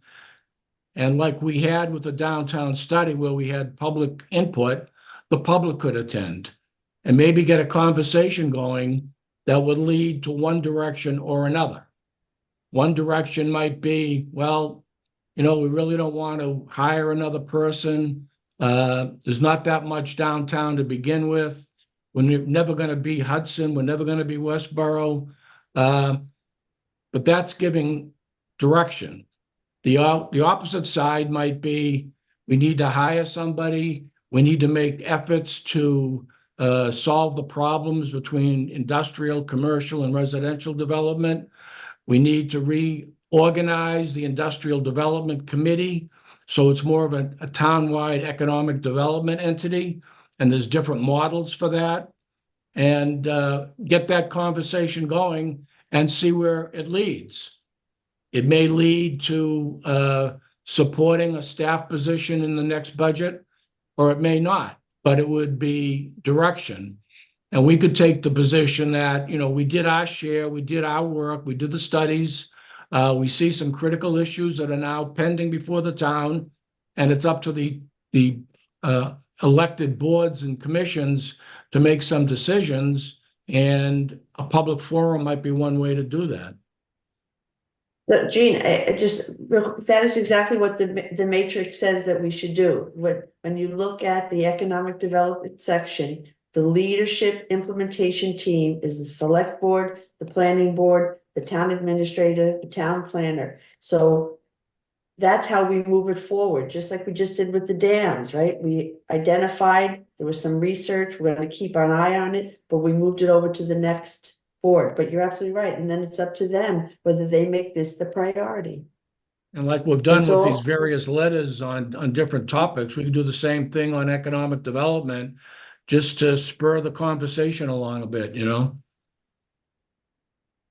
That's definitely something we could do. I mean, I could draft a letter for review of this board to sort of move that along, you know, kind of thing. I guess I look for some input from Lori and Julianne as to, you know, does that seem to be a reasonable next step? I got a cramp in my leg. That's why I'm standing up here at this point. Is that something that we could do to try and foster some decision-making as to where we want to go with all of this and how aggressively we want to move on it? And then to Fran's point, you know, I think at this point, we're probably going to defer any discussion about the matrix to the next meeting. We're closing in a little bit after 9 o'clock here now, but this has been an interesting discussion. I mean, so let's just get a couple of comments on Jean's suggestion here that, you know, we recommend through some sort of letter from our committee back to the select board and planning board that there's a need to reach some community consensus on where we're going with all of this so that we understand, you know, what kind of support the town is willing to give and what the staff needs to be doing to work forward on this that'll be supportable by the different elected boards. Fran, you had your hand up? It was just a Got thumbs up. I agree. Thumbs up. Oh, okay. I So- agree. Sorry to get heated earlier. I was just so frustrated, you know, just that I feel like we can't make movement on this. So I think that Jean's suggestion is fantastic. Me too. Yeah, I agree. And, you know, honestly, as a staff person, I just want to be clear on what the direction is. You know, I'm happy to do whatever it is that you folks want me to do. I just need to know what that is. Like, when I look at the master plan, and I kind of see that as my blueprint for action. So when I'm thinking about projects to go forward with, I'm looking at the master plan for guidance. And so for me, it's kind of frustrating when I'm headed in that direction. And then it turns out that no, there is no support for that specific action.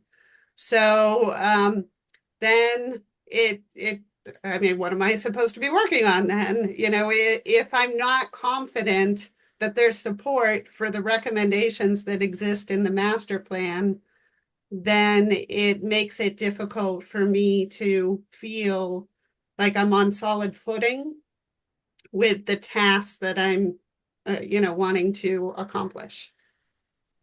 It's interesting, if you think about it, we included an executive summary at the beginning of the report from the consultants on the downtown revitalization. If you remember, we were fairly clear that there wasn't consensus on some of the recommendations that came out of the consultant's study, and that we said the town was going to have to figure out a way to get some consensus around some of these things. Otherwise, this plan wasn't going anywhere. And I think what we're seeing is that's turning out to be true, that in fact, there are certain things that are being recommended from the plan that are not happening right now, just through, I think, disagreement from different people as to what seems to make the most sense and what do we really want to do. So, we can sort of I can go back and take that and maybe sort of in the letter I'm going to write, sort of reinforce kind of what we had said a couple of months ago whenever that was, that we submitted the plan to the select board, that we anticipated there was going to be, not total agreement on all of these things. And the next important step is to try and gain consensus and agreement on where we're going. So I can take a shot at coming up with that.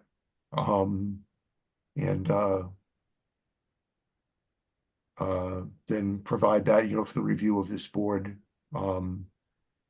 Just from a timing perspective, I guess, to do this properly, the goal would be for me to have this letter ready for review as an agenda item at the next meeting.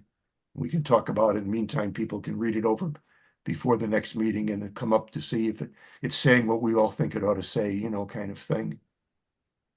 So we can take it from there. Any other comments or suggestions, Julian? I just want to point out a timeline for the select board. We are having a big goal setting meeting July 29th with a consultant. So if that letter could be brought to us and our recommendations before that'd be, that would be perfect timing.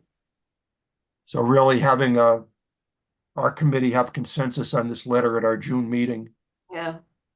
We give it time to then finalize that letter and then have it sent to the chair of the select board and the chair of the planning board. Mm-hmm. Julie, I'm curious, what consultant is that? I don't know exactly who we've hired yet, but there's people from the MMA and in the, town administrator circles, people who come in and facilitate those kinds of meetings. It's not that they, that's the understanding I have. It's more of a facilitator and someone who can help us when we identify goals, hopefully tell us how to implement the goals.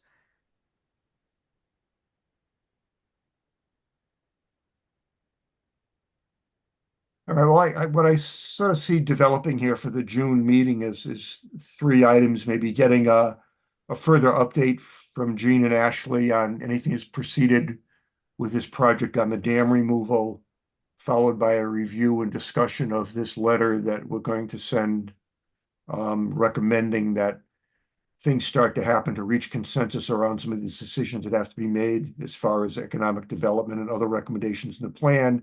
And then I think we really ought to then focus on this updated matrix that was sent to us in the past week. One thing I'll say is I kind of like it kind of organized back in its original format by the different goals and what was in there, as opposed to having them split out by the different departments and things where things appeared multiple times. I think the way Michelle sent this last version to us we can kind of see by all the major aspects of the plan, what's been done, what hasn't been done, and what we want to do next. So I think that's a good way to maybe continue to discuss how we want to move forward on that. So why don't we see if we can't sort of set aside the greatest part of our meeting in June to talk about what we're seeing in the matrix and ideas people might have for what are good opportunities to move other things forward. If it turns out other things crop up between now and then, we can add them to the agenda, but I guess I'm seeing right now those three things as being the three key things for the agenda for the June meeting.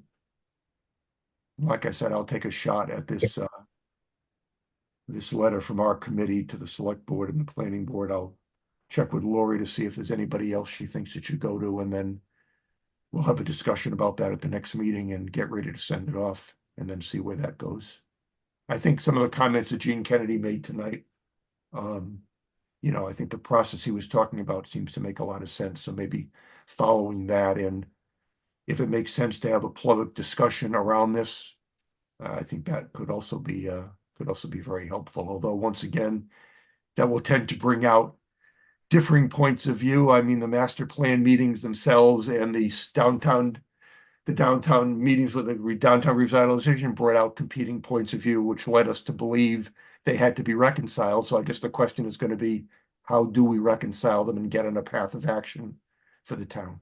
So if we can help. One other thought I had, we might want to, I don't know if it's going to work or not, but we could maybe combine the matrix and this letter. For example, we could submit a letter to the selectmen with the matrix attached, stating the fact that, you know, I just looked at the numbers, like over 50% of the goals have either been completed or are underway or are ongoing.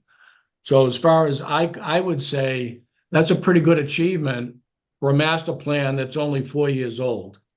So we could provide it to the selectmen as a summary of what this committee has pulled together, and then go on to say, one of the primary issues that we see as a committee is the issue of economic development, and then lay out several bullets about what we think could and should happen in terms of townwide discussion, forums, communication, and decisions to move economic development along. So, Yeah. maybe we could talk more about that at the next meeting. Yeah, I think that's a great idea. I think it's a good way to phrase it. I mean, one thing we have not done as a committee is just provided an update back to the town on where we stand on the master plan. And I think that's something we said we would try and do from time to time. So this might be a perfect opportunity to form this communication as you're saying, here's an update on where we stand with actions on the goals of the master plan. And here's what we see as being a key item that needs discussion and resolution to move forward on some of the key goals that seem to be going anywhere right now. Right. Yeah, I like that idea. The people are generally in agreement with that approach. Anybody not in agreement? Yeah, good idea, Gene. I'll try and draft the letter that way. And then Lori, we can talk about how to attach that matrix onto the letter. Okay, and I know that we're still working on getting additional updates from various department heads like the DPW director and the superintendent's office. So hopefully we'll have some more updates to share at the next meeting. Okay. And once again, between now and the June meeting, please spend some time, go through the matrix, develop some of your own questions and ideas. And like I said, let's see if we can't use that June meeting, you know, to get a good discussion going about what we've accomplished so far and what are some of the things people see we ought to be thinking about moving forward on next kind of thing.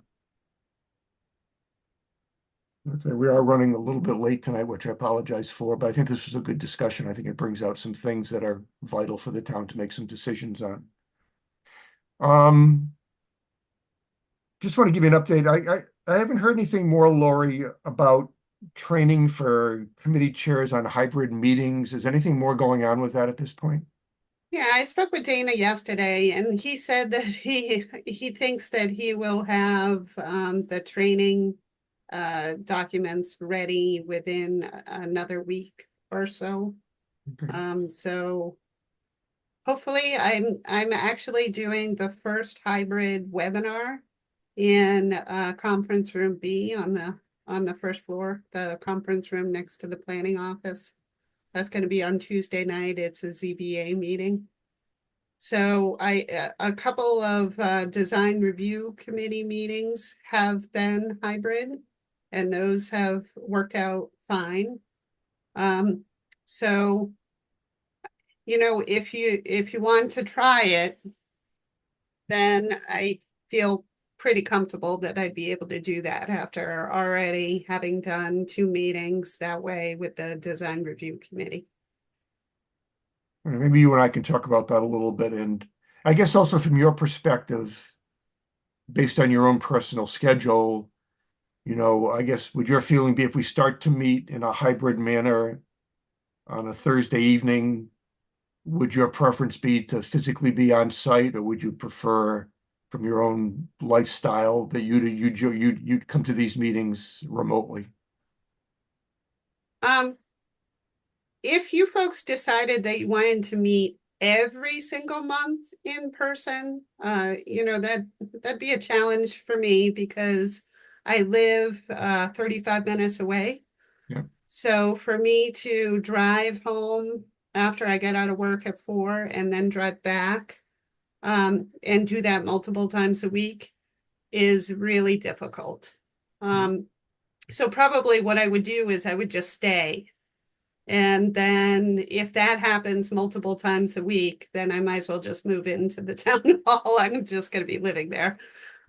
So if you would do like an alternate situation where it's in person 1 month and then maybe Zoom the next month, that would be awesome. Yeah. Or maybe, you know, in person on a quarterly basis. But of course I work for you folks, so whatever you want, I'll figure out how to make it work. All right, well, I'll talk to Lori about this some more, and we'll bring this up again at the next meeting, maybe talk about if we do want to start to think about doing this, how frequently would we do it? And, you know, what would our expectation be for Lori as far as being physically present if we're going to meet in person on a fairly regular basis? So we can bring that up. I guess we have to do minutes of the March 21st and April 18th meetings. Let's start with March 21st. Are there any comments or corrections to the March 21st minutes? Hearing none, do I have a motion to approve the March 21st minutes as submitted? So moved. Motion to approve. Or a second for that? Second. Second, Julianne? Aye. Ashley? You still with us? Tracy? Aye. Fran? Aye. Gene Kennedy? Aye. Gene Cahill? Aye. Rick Leaf is aye, and Jen Tolman? Jen still Aye. with us? Aye, yes. Okay, those minutes are approved. I've got a couple of changes to the April 18th minutes. In the first paragraph on discussion of Adopt a Street Tree Program, it said, Ms. Hurst said she and Ms. Connors met with Mass DOT representatives and received approval of planting in the designated hill strips. Is that the proper terminology for what those things are called? No, we can change that. Okay. We can change that to weedy areas. Or kind of I think this has to do, dirt strips. okay, whatever you want to call that. And the other thing was on page 3, under old new business, letter to Conservation Commission from MPIC. The next to last line, it says, Ms. Davies will collaborate with Ms. Davies on a final draft and forward the result to the conservation agent. I'm sure Ashley could do a great job working with herself, but I'm supposed to say Ms. Cahill will collaborate with Ms. Davies probably. What page are you on? This is page 3, the next to last sentence at the bottom of the page. Okay, I see it. Probably says Ms. Cahill will collaborate with Ms. Davies on a final draft. Any Okay. other changes or corrections to the April 18th minutes? Hearing none, do I have a motion to approve the April 18th minutes as amended? Is So moved. there a second for that? Second. Second. Julianne, Aye. Ashley? Going on here, Tracy, Aye. Fran, Jean Kennedy, Aye. Jean Cahill, Aye. Rick Leaf, aye, Jen Tolman. Aye. Okay, that completes that. Is there any other business to come before the committee tonight? Hearing none, do I have a motion to adjourn? So moved. Is there a second for that? Second. Julianne, Aye. Ashley, I keep saying that, she's not with us. Tracy. I'm back. Oh, you're You back. just need to Oh, time. thank you. Second time to adjourn. Tracy, Aye. Fran, Aye. Jean Kennedy, Aye. Jean Cahill, Aye. Rick Leaf is aye, and Jen Tolman. Aye. Thank you for your forbearance tonight, and we'll get together the third Thursday night in June. Thanks very much, people. Thank you. Thank Good you. night. Good night, all. And Good night, everyone. Good night. Aye.